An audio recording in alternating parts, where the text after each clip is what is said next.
On Friday, January 11th, people gathered in downtown Courtenay to demonstrate their concern with recent federal legislation. Members of the gathering blocked off England Avenue and drummed, danced, and gave their attention to public speakers.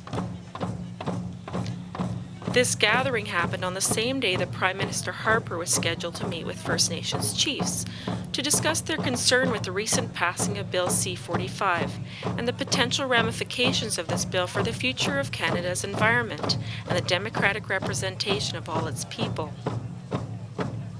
People were also gathered to show their support of Chief Theresa Spence of the Atta Piskat Nation, who has been on a hunger strike since December 11th to focus attention on these issues. All races of people were present at the gathering, including members of the Komoks First Nation, as well as Coast Salish and Cree nations. This was the fourth local gathering that has happened in the Valley as part of the growing Idle No More movement, which has been garnering momentum across the country and gaining international support. This peaceful demonstration was held outside MLA for Vancouver Island North and Aboriginal Affairs Minister John Duncan's office.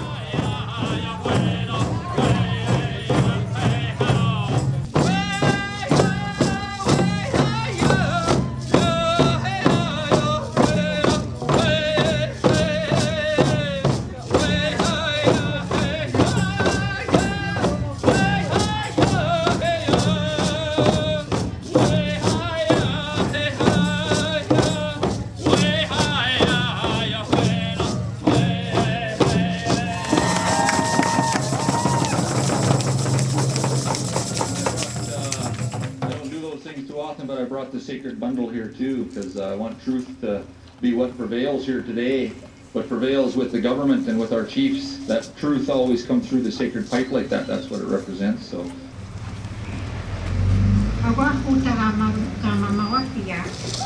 I am very happy that I am part of the gathering. I am part where I am proud. From the day I was born, who I was, I am proud to be able to speak the way I feel. I am very proud. Please help each other, love each other, share. This is what Mother Earth wants us, to protect our land. I ask you, thank you for all of you that have been here. Ekose, tinigi, kinanaskumit nan.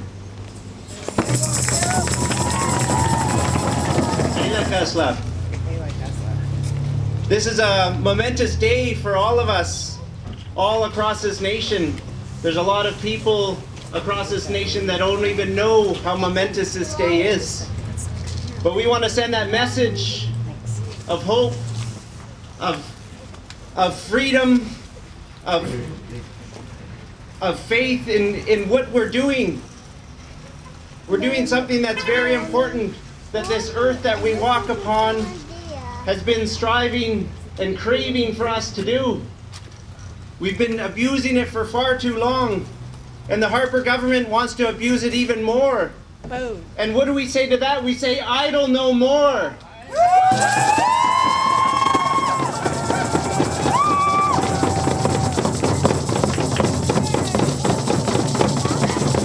I look out in this crowd and I see every shade of color in your skin.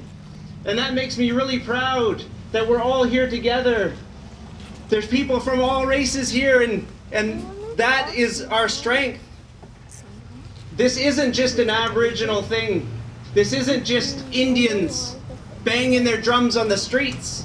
This is the people coming together and saying enough is enough. Idle no more.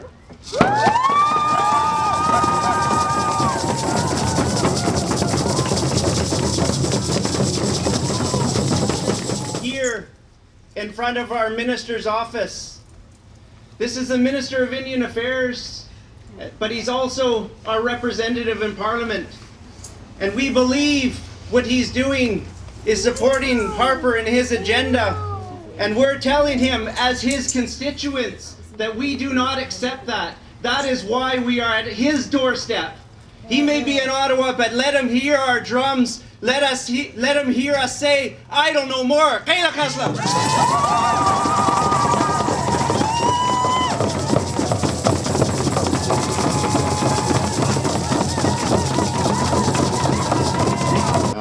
just want to say thank you to Andy and the Comoks people for allowing me to come and speak on their territory. And I want to send prayers up for all of our leaders. The difference between the ones that went in today to talk and the ones that stayed out is their choices. It's not right for us to allow the government to divide us this way. They've been using this tactic for time after time after time and generation after generation after generation. We have to stop looking at one another like we're the enemy. We're not the enemy. We need to start looking at each other and lifting each other up, because that's what this is about. This is about taking care of our land, taking care of our seas, and taking care of our skies. So we need to stick together when we do that. We can't have the corporation take everything that we have and destroy the land. It's not about being First Nations. We just happen to have the opportunity to oppose this government under Section 35 of the Canadian Constitution and under the Indigenous rights, the Declaration of Indigenous Peoples. That's how we can fight it. But we all have to fight it together, because we need the water. We need the water because we need to drink. We need the land because we need to live. And we need the air because we need to breathe. This is not only about the very basic essentials for First Nations people. This is about the very basic essentials for all of us.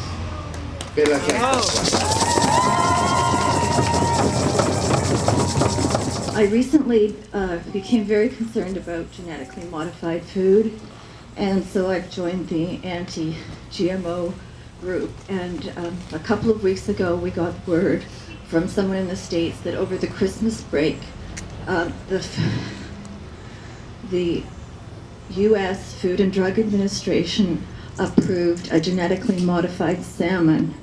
Whoa. And they did it quietly while everyone was out of session. And we need to get the word out, because if they are able to release this salmon, then our salmon is endangered.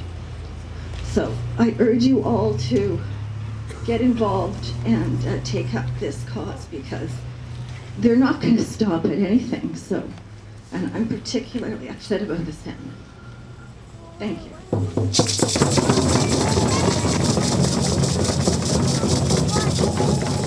My name is George Littlechild. My First Nations name is Nanikawasis, and I carry that name with pride. It was my great-grandfather, who was a wonderful individual, very kind. He was a good hunter, and I'm very honored to carry his name. I'm from the Cree Nation of Alberta, and my heart sinks in this situation, but it also rises up that we as First Nations people and all humanity come forward and we make our voices heard. Today, an elderly woman asked what this rally was all about. It's interesting because my First Nations friends behind me were so gracious and were so supportive and said it's not about what she thought. But what they told her was about First Nations Bill C-45, but also about Mother Earth. And right away she was there with her accent from wherever she came from and pointing fingers and saying, "We pay your taxes." Well, I said to her, well, one finger pointing at us and 4 at yourself. But she leaves with no knowledge about the situation at hand. She leaves with anger towards people that she really has no understanding of. I grew up in Saikas in central BC, and I had some awesome people that were great leaders in where I came from. One of them was Stony Creek woman. She was Saikas, aka she was Mary Johns, and she taught the culture and did her best for all the people. And then there was Sophie Thomas. She was a medicine woman, and she fought from the time she was little all the way up till she passed on. She fought for the land, and she always told everybody how important the land is, because we need the land to be the way it is so we can collect the medicine to heal the people. I had an opportunity to take a trip across Canada from Vancouver to Ottawa with my people that were fighting for Save the Fraser Declaration, and our goal was to go cross country to spread the word that what the industries are trying to do, and gather more support to fight this.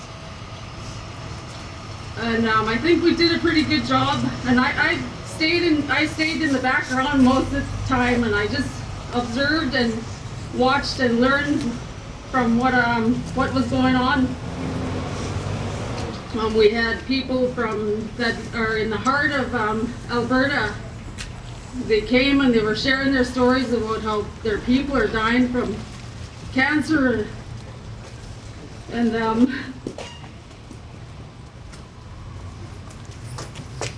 it's not happening just there; it's happening all over the world. But they're really affected, because it's not only affecting them, it's affecting their whole ecosystem, the animals, the plants, everything. And the industries are getting rich, but they don't care about the future of the generations that are yet to come. We have to, that's what our goal is. We have to fight for our future generations. And we have to do our best to not let this stop. If we have to just keep praying that this meeting is going to be good, and there's going to be a good outcome.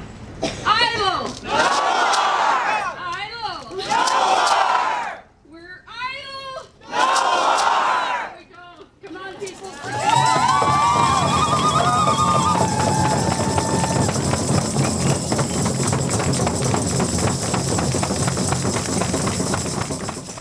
Ever since I started this journey,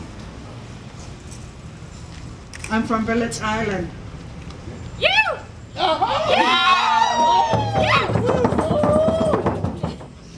When I was in a residential school, I had no voice. 10 years, I had no voice. I started healing myself. I started facing people. I was afraid of people. I used to hide. I used to go down the beach and feel the water. The water was so refreshing. I used to walk in the forest. The forest was so beautiful. I came out of the darkness and into the light. I healed myself through our land, through our water, through the forest, through all the medicines. And we need to keep them. We need to have them. I thank you for being here to support all the elders out there in Ottawa. Qila Kashla, Qila Kashla.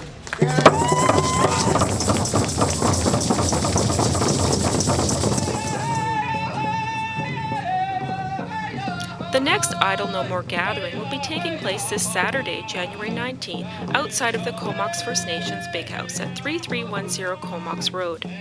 For this special feature for Shaw TV, this is Jennifer Pickford of Pickford Productions reporting.